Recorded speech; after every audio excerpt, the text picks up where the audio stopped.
Retomamos el camino que nos habíamos trazado el pasado viernes para hablar de un personaje central en la historia de la Gran Bretaña. Estamos hablando de Tomás Moro. Era la época de Enrique VIII. Enrique VIII hizo muy fuerte a la Gran Bretaña, eso hay que decirlo, en su homenaje al que se le pueden hacer tan pocos homenajes a Enrique VIII, porque si hubo un régimen de brutalidad terrible, fue el régimen de los Tudor en manos de Enrique VIII.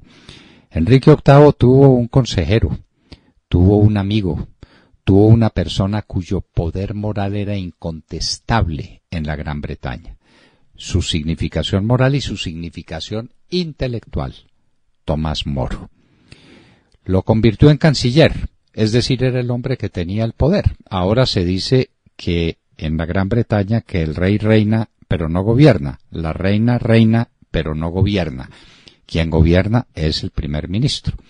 En la época de Enrique VIII, quien gobernaba era el canciller, y el canciller era Tomás Moro.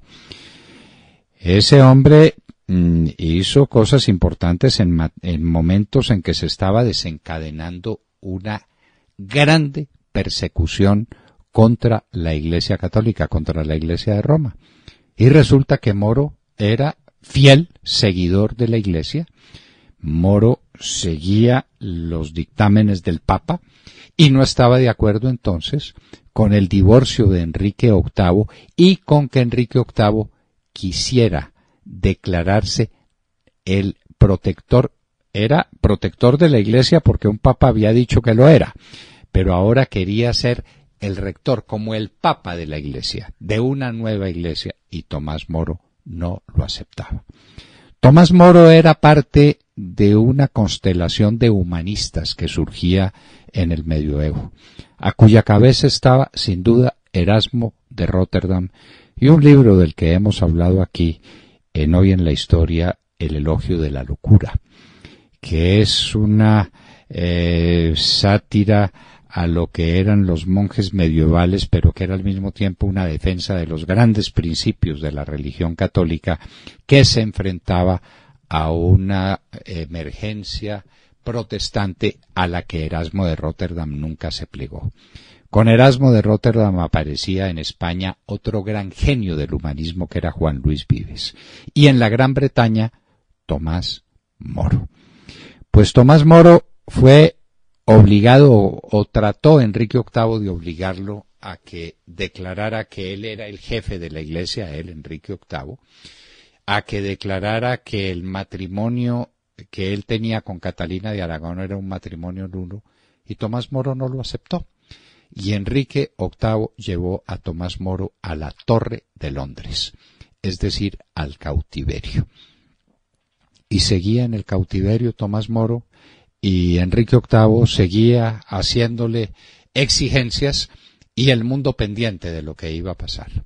Tomás Moro, a su turno, era muy amigo personal de Erasmo de Róterdam, y el prestigio de Erasmo de Róterdam era un prestigio universal y sobre todo en Europa incontestable.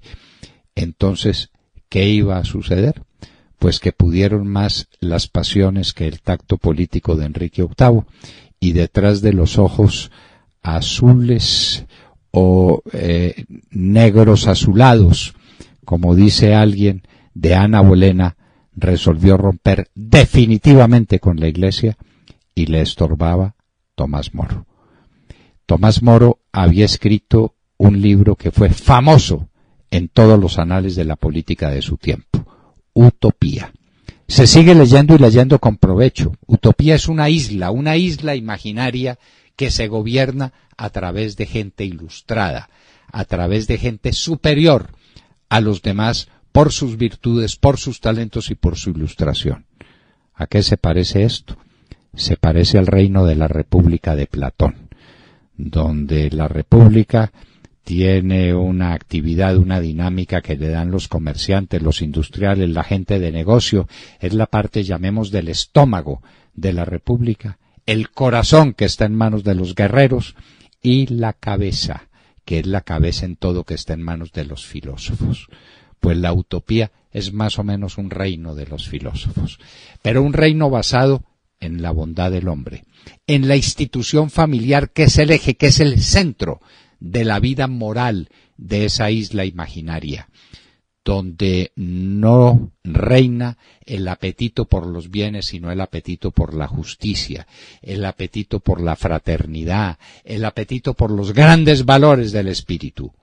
Un mundo imaginario, una utopía, pues ese libro pasó a ser, con el elogio de la locura de Erasmo de Róterdam, el libro más traducido y más leído en la época medieval, y sigue siendo modelo porque en medio de las alucinaciones de un gran visionario que era Tomás Moro, estaba también la presentación de unos principios esenciales que gobiernan la marcha de las sociedades.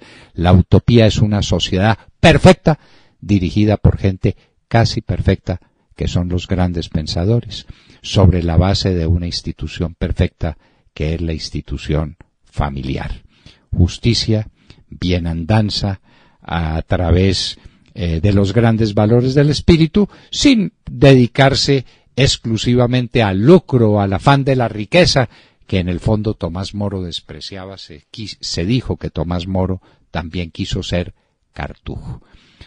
Nada de estas cosas las podía soportar finalmente Enrique VIII, que condenó a muerte a Tomás Moro. La muerte de Tomás Moro es el fin de la Iglesia Católica en la Gran Bretaña. Después habría algún resurgimiento, algún intento de resurgimiento. Lo sustituyó la Iglesia Anglicana, que teóricamente está en manos de los reyes. Una herejía o un cisma, una separación de Roma que le ha costado mucho dolor a la Iglesia.